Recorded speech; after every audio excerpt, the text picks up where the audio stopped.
ਬਿਸਮਿਲ੍ਲਾ ਰਹਿਮਾਨ ਰਹੀਮ। ਅਸਲਾਮੁ ਅਲੈਕਮ ਸਾਰੇ ਮੇਰੇ ਚਾਹਣ ਵਾਲੇ ਭੈਣ ਭਰਾਵਾਂ ਨੂੰ। ਸ਼ਹਿਰ ਦੇ ਨਾਲ ਨਾ ਅਨਾਰਾਂ ਦਾ ਬਾਗ ਸੀ ਤੇ ਉਹਦੀ ਬੜੀ ਧੁੰਮ ਪੈ ਗਈ ਵੀ ਬੜਾ ਆਲੀਸ਼ਾਨ ਬਾਗ ਏ ਤੇ ਇੰਤਹਾਈ ਲਜ਼ੀਜ਼ ਤੇ ਪਿਆਰਾ ਤੇ ਮਿਠਾਸ ਵਾਲਾ ਅਨਾਰ ਏ। ਉਹਦੇ 'ਚ ਬਾਦਸ਼ਾਹ ਤੇ ਉਹਦੇ ਵਜ਼ੀਰ ਨੂੰ ਪਤਾ ਲੱਗਾ ਤੇ ਉਹਨਾਂ ਸੋਚਿਆ ਵੀ ਉਹ ਬਾਗ 'ਚ ਅਸੀਂ ਵੀ ਚੱਲੀਏ, ਉਹਦੀ ਲਜ਼ਤ ਚੈੱਕ ਕਰਕੇ ਆਈਏ।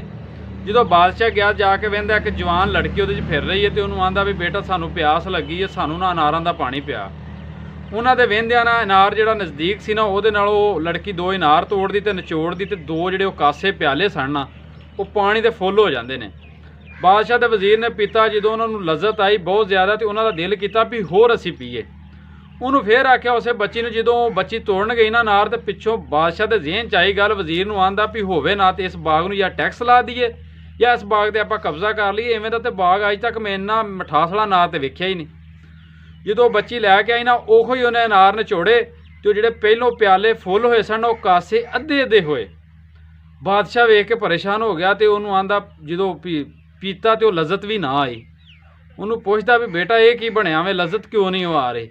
ਉਹਨੇ ਕਿਹਾ ਜਾਂ ਤੇ ਮੇਰਾ ਪਿਓ ਕਿਤੇ ਗਿਆ ਤੇ ਉਹ ਬੇਈਮਾਨ ਹੋ ਗਿਆ ਤੇ ਜਾਂ ਮੁਲਕ ਦਾ ਬਾਦਸ਼ਾਹ ਬੇਈਮਾਨ ਹੋ ਗਿਆ। ਜਦੋਂ ਤੁਸੀਂ ਖੁਦ ਵੀ ਬੇਈਮਾਨ ਹੋ ਜਾਓਗੇ ਨਾ ਤੇ ਜਾਂ ਤੁਹਾਡੇ ਮੁਲਕ ਦਾ ਬਾਦਸ਼ਾਹ ਬੇਈਮਾਨ ਹੋ ਜਾਂਦਾ ਤੇ ਤੁਹਾਡੇ ਉਸ ਕਾਰੋਬਾਰ 'ਚ ਕਿਸੇ ਚੀਜ਼ 'ਚ ਤਰੱਕੀ ਨਹੀਂ ਰਹੇਗੀ, ਤੁਸੀਂ ਘਾਟੇ ਜਾਓਗੇ। ਪਰ ਇਨਸਾਨ ਸਮਝਦਾ ਨਹੀਂ। ਇਨਸਾਨ ਦੀ ਕਿਹੜੀ ਤੁਹਾਨੂੰ ਮੈਂ ਮਿਸਾਲ ਦੇਵਾਂ। ਹੁਣ ਮੈਂ ਹੀ ਆ ਨਾ ਜਾਂ ਤੁਸੀਂ ਜੇ ਜਾਂ ਸਾਡੇ ਇਰਦ ਗਿਰਦ ਜੋ ਵੀ ਲੋਕ ਨੇ, ਉਹਨੂੰ ਅਗਰ ਕਿਸੇ ਨੂੰ ਡੰਗਰ ਕਹਿ ਦਿਓ ਨਾ ਤੇ ਉਹਨੂੰ ਬਹੁਤ ਜ਼ਿਆਦਾ ਗੁੱਸਾ ਲੱਗੇਗਾ। ਅਗਰ ਸ਼ੇਰ ਕਹਿ ਦਿਓ ਤੇ ਤੁਹਾਡੀ ਉੱਠ ਕੇ ਇੱਜ਼ਤ ਕਰੇਗਾ, ਉੱਠ ਕੇ ਤੁਹਾਨੂੰ ਮਿਲੇਗਾ ਕਿ ਮੈਨੂੰ ਇਹਨੇ ਸ਼ੇਰ ਕਿਹਾ ਵੇ। ਪਰ ਇਨਸਾਨ ਨਾ ਸ਼ੁਕਰਾ ਵੇ, ਅੱਲਾਹ ਪਾਕ ਨੇ ਉਹਨੂੰ ਅਸ਼ਰਫ ਅਲ ਮਖਲੂਕਾਤ ਬਣਾਇਆ, ਸਾਰੀਆਂ ਮਖਲੂਕਾਂ ਤੋਂ ਬਿਹਤਰ ਬਣਾਇਆ ਤੇ ਅਸੀਂ ਫਿਰ ਵੀ ਸ਼ੇਰ ਦੇ ਨਾਂ 'ਤੇ ਖੁਸ਼ ਹੋ ਜਾਂਦੇ ਹਾਂ। ਇੰਨੀ ਸਾਡੀ ਕਮ ਇਲਮੀ ਹੈ। ਇਸ ਤੋਂ ਕਰਕੇ ਮੈਂ ਨਾ ਆਪਣੇ ਇਲਮ 'ਚ ਇਜ਼ਾਫਾ ਕਰੋ ਤੇ ਕਿਤੇ ਵੀ ਕਰਕੇ ਮੁਕਰਿਆ ਨਾ ਕਰੋ। ਜਿਹੜੀ ਕਰ ਲੈਂਦੇ ਉਹਦੇ 'ਤੇ ਕਾਇਮ ਰਿਹਾ ਕਰੋ ਜ਼ਿੰਦਗੀ ਦੇ ਵਿੱਚ।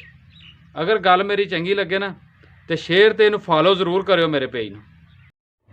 ਯਾਰ ਨਾ ਕਈ ਬੰਦੇ ਆਂਦੇ ਰਹਿੰਦੇ ਨੇ ਵੀ ਤੇਰਾ ਨਾ ਸਾਨੂੰ YouTube ਚੈਨਲ ਨਹੀਂ ਮਿਲਦਾ। ਯਾਰ ਮੈਂ ਜਿਹੜੀ ਆ ਵੀਡੀਓ ਹੁਣ ਲਾ ਰਿਹਾ ਨਾ, ਇਸ ਵੀਡੀਓ ਦੇ ਉੱਤੇ ਡਿਸਕ੍ਰਿਪਸ਼ਨ ਦੇ ਵਿੱਚ ਨਾ ਮੈਂ ਉਹਦਾ ਲਿੰਕ ਦਿੱਤਾ ਹੋਵੇ, ਉਹਨੂੰ ਲਿੰਕ ਨੂੰ ਕਲਿੱਕ ਕਰੋ ਤੇ ਮੇਰੇ YouTube ਚੈਨਲ ਤੇ ਜਾਓ। ਉੱਥੇ ਮੇਰੀਆਂ ਬਹੁਤ ਜ਼ਿਆਦਾ ਵੀਡੀਓ ਨੇ ਤੇ ਮੇਰਾ ਚੈਨਲ ਸਬਸਕ੍ਰਾਈਬ ਜ਼ਰੂਰ ਕਰਿਓ ਤੇ ਬੈਲ ਦਾ ਬਟਨ ਜ਼ਰੂਰ ਨੱਪ ਦਿਓ।